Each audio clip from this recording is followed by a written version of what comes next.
¿Alguna vez has pensado que las arañas son algo más que bichos capaces de dañarte con su venenosa mordedura? Quizás sepas que algunas son hábiles constructoras de telas y que ayudan a regular poblaciones de insectos, pero ¿me creerías si te dijera que también las podemos estudiar como modelos evolutivos para ayudarnos a entender cómo es que aparecen nuevas especies y cómo se diversifican?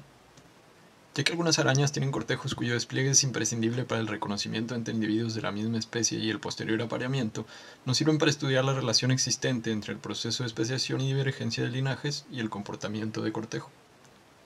Te presento a Pardosa sierra. Es una especie de las llamadas arañas lobo que se distingue porque las hembras cargan en su abdomen un saco con sus huevos y al eclosionar, las crías suben al dorso de la madre por unos días antes de dispersarse. Cazan acechando y no con telarañas. Los adultos de Pardosa sierra rara vez miden más de 8 milímetros, viven en toda la península de Baja California y parte de California, Estados Unidos, siempre cercanas a humedales como oasis, arroyos o estanques, ya que requieren hábitats con agua, roca y suelo arenoso. Hace algunos años en el CIBNOR se empezó a estudiar esta especie para saber si existían variaciones morfológicas y genéticas entre poblaciones de distintas localidades y qué tanto se mezclaban entre ellas. Además, se quería saber si estos patrones de variación concordaban con eventos geológicos históricos que pudieron haber mantenido separadas a estas poblaciones, haciendo que evolucionaran independientemente unas de otras. Por ejemplo, se ha encontrado que las arañas del norte de la península, como Ensenada y Tecate, son más parecidas genéticamente a las del centro y sur que a las de San Diego en el sur de California. Así estos dos grupos de poblaciones constituyen dos linajes distintos. Pero además de la separación física de sus poblaciones, estas diferencias genéticas podrían tener otras causas. Quizás sus cortejos sean tan diferentes que no permiten a las hembras de un linaje reconocer y aceptar a los machos del otro y viceversa. Para probar esta hipótesis, estamos estudiando sus cortejos. Como es difícil hacerlo en campo, las hemos recolectado y cuidado en el laboratorio durante meses hasta obtener los adultos. Diferentes combinaciones de machos y hembras de los dos linajes fueron inducidas a cortejar y aparearse, y grabamos cada intento utilizando un dispositivo de bajo costo diseñado en el mismo CIBNOR, cuya descripción se publicará en el próximo congreso de la Acoustical Society of America. Este diseño nos permitió corroborar que Pardosa sierra utiliza al menos 3 canales de información estrechamente asociados: el quimiotáctico, el acústico y el visual. El canal quimiotáctico consiste en la utilización de feromonas que pueden localizarse en el hilo de seguridad que va dejando la hembra en el sustrato, siendo importantes para que el macho detecte su presencia y comience el cortejo, o bien depositadas directamente sobre el cuerpo de las arañas, en cuyo caso son importantes cuando macho y hembra entran en contacto antes del apareamiento. Las señales químicas por sí solas son suficientes para que el macho inicie su cortejo, aun si la hembra no está presente. El canal acústico comprende vibraciones producidas por las arañas a través de diversos mecanismos y transmitidas a través del aire y mayormente en el substrato.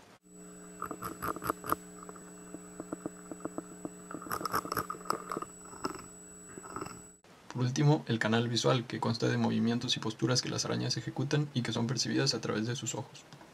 Para conducir los análisis hemos seleccionado 3 elementos que consideramos principales en el cortejo de Pardosa sierra, basados en el hecho de que se presentaron en todas las poblaciones, incluyen señales tanto visuales como acústicas y por lo tanto transmiten más información, y fueron lo mínimo que los machos debieron desplegar para que las hembras aceptaran aparearse con ellos.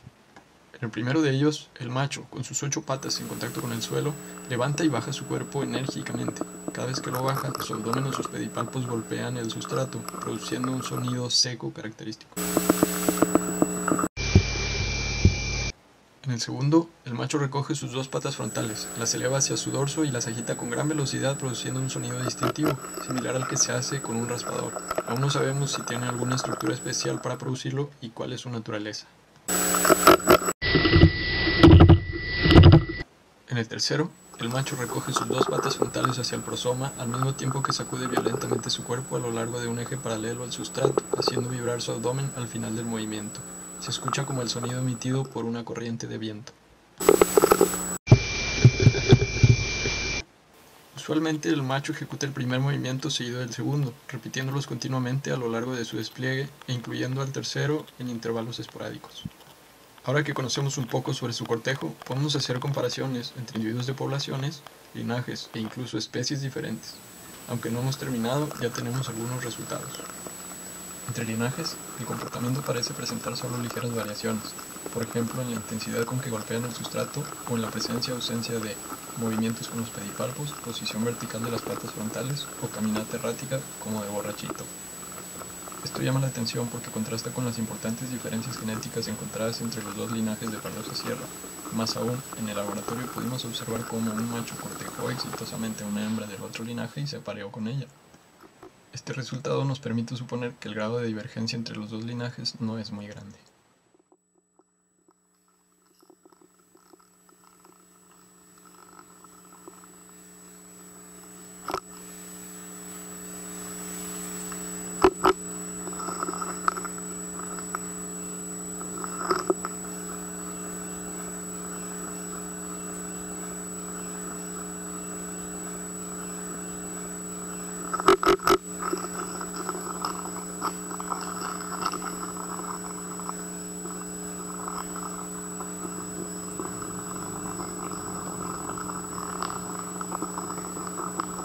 Por otro lado, también hemos visto que existen diferencias bien marcadas entre el cortejo de Pardosa sierra y el de Pardosa sura, que es otra especie cercana, y cuyo cortejo se compone de elementos completamente distintos como se puede observar aquí.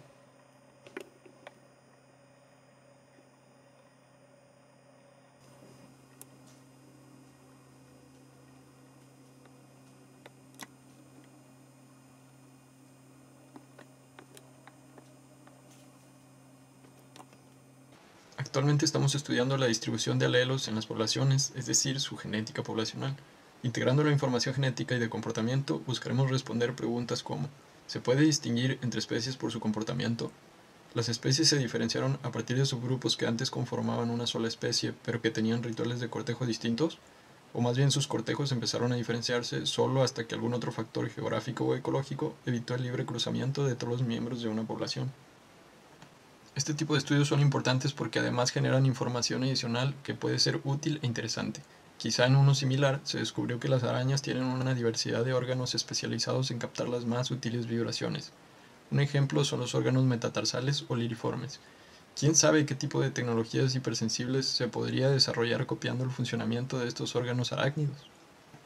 Pues bien, espero que la próxima vez que veas una araña, recuerdes que también son organismos maravillosos y complejos, de los que podemos aprender muchísimo.